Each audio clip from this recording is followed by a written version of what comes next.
Hello বন্ধুরা, আজকে আমি তোমাদেরকে দেখাবো জিই সিস্টেমে কিভাবে তোমরা সিটি স্ক্যান ব্রেন করবে।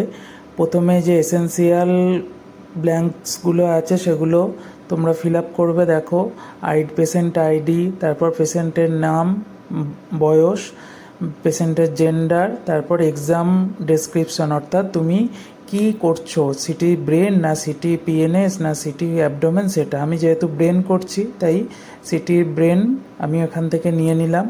এরপরে আমি পেশেন্টকে রেডি করলাম। পেশেন্ট রেডি তো তোমরা জানোই কিভাবে রেডি করতে হয়। এখানেতে ডক্টরের নাম তোমরা দিলে, আর বেশি কিছু তেমন দিতে হয় না পেশেন্ট প্রিপারেশনের সময়।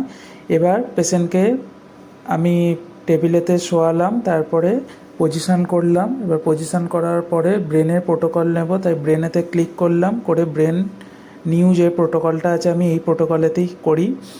এরপরে দেখো ওইটা করে আমি কনফার্ম করলাম। কনফার্ম করার পর মুভিং বাটন এবং এক্সপোজার বাটন দুটোই গ্রিন লাইট দেখালো। তারপরে আমি ওটা এক্সপোজ করলাম।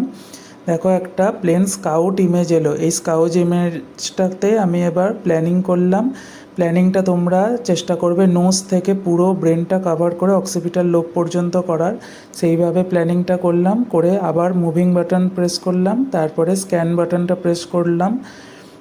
করতে তারপরে দেখো এক এক করে সামনের দিক অর্থাৎ পিএনএসের দিক থেকে অক্সিপিটাল লোবের দিকে একটা একটা করে ছবি আসতে থাকলো। এইভাবে তোমরা খুব সহজেই একটি সিটি স্ক্যান ব্রেন করতে পারবে। এবং এর মধ্যে যদি কোনো ডিফিকাল্টি তোমরা হয়তো বুঝতে পারছো না, তাহলে তোমরা আমাকে অবশ্যই কমেন্ট করে জানিও।